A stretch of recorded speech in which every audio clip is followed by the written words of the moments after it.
율곡이는 어머니 신사임당을 16살에 이른 뒤 불교에 빠질 만큼 깊은 방황을 겪었습니다. 삶의 의미와 학문의 방향을 잃고 헤매던 그에게 한 사람과의 만남이 인생을 바꿔놓습니다. 그 사람이 바로 퇴계 이황입니다. 이 만남이 이루어졌을 때 율곡은 23살, 퇴계는 58살이었습니다. 한 사람은 이제 막 학문의 길에 들어섰던 젊은 학자였고, 다른 한 사람은 이미 조선을 대표하는 대유학자였습니다. 세대도 다르고 위치도 달랐지만 이 만남은 조선 성리학의 흐름에서 중요한 결정적 장면이 됩니다. 이 사진은 안동에 있는 도산서원 사진인데요. 율곡이 퇴계를 찾아간 곳도 바로 이곳 도산서원이었습니다. 율곡은 퇴계를 처음 만나서 시를 하나 지어서 바칩니다. 그 시를 한번 읽어보겠습니다. 도산의 시내는 수수와 사수를 나누고 도산의 봉우리는 무이산처럼 빼어나네.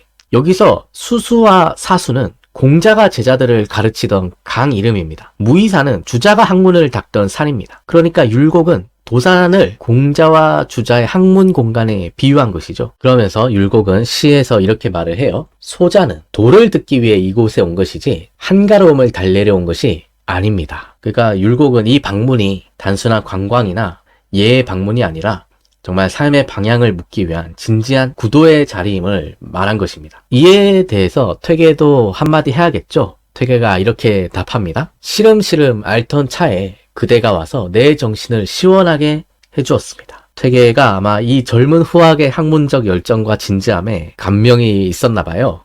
그러면서 이렇게 말을 해요. 과연 명성이 헛되지 않음을 이제야 알겠군요. 퇴계도 당시 율곡의 소문에 대해서 들었던 것 같아요.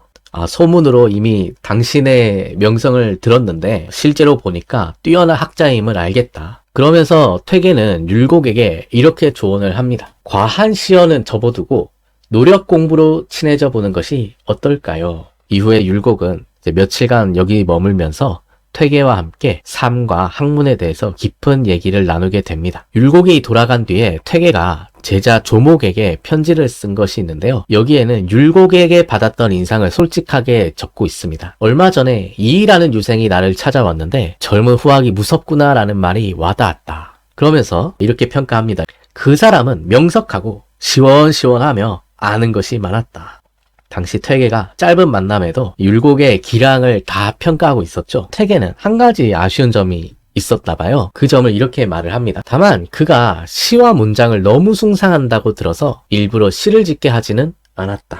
퇴계는 율곡이 단순한 문장가가 아니라 참된 학자가 되기를 바랐던 것 같아요. 마지막으로 퇴계가 율곡을 이렇게 정리합니다. 그의 시는 그의 인물됨보다 못했다. 그 문장보다는 율곡의 인격과 학문이 더 컸다. 율곡의 인격과 학문을 더 높이 평가했다고 볼 수 있겠습니다. 이후에 퇴계는 율곡에게 따로 편지를 보내서 이런 조언을 해줬다고 합니다. 예전에 그대가 불서를 읽고 불교에 빠졌다는 얘기를 듣고 속으로 안타깝게 생각했습니다. 율곡이 어린 시절에 신사임당 어머니를 잃고 방황하면서 불교에 입문했다는 이야기는 유명한 이야기죠.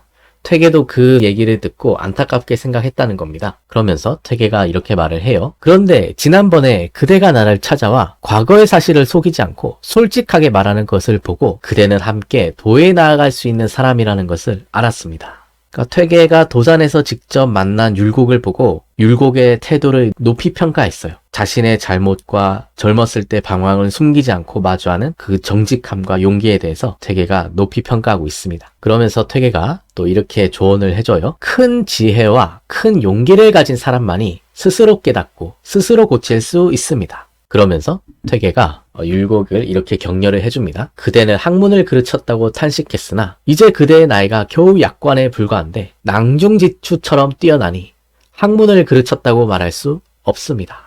퇴계는 율곡의 젊은 나이와 잠재력을 들어 그를 격려를 해준 겁니다. 낭중지추는 주머니 속의 송곳처럼 숨겨도 언젠가는 드러난다는 뜻이죠. 율곡이 퇴계의 이 편지를 받고 어떤 생각이 들었을까요? 율곡은 나중에 퇴계가 돌아가시고 나서 제문을 지어서 퇴계 선생님에 대해서 이렇게 회상을 합니다. 내가 학문의 길을 잃고 방향을 잡지 못하고 있을 때 선생께서 인도해 주셔서 운명을 바꿀 수 있었다. 그러니까 한때 어머니의 죽음으로 방황하고 또 불교에 빠지기도 했던 한 청년의 인생을 퇴계가 한 번의 만남으로 바꿔놓은 거죠. 어떻게 보면 율곡에게 퇴계는 단순한 스승이 아니라 이처럼 삶의 방향을 잡아주고 또 격려해주고 인도해 주었던 사람이라고 볼 수 있겠습니다.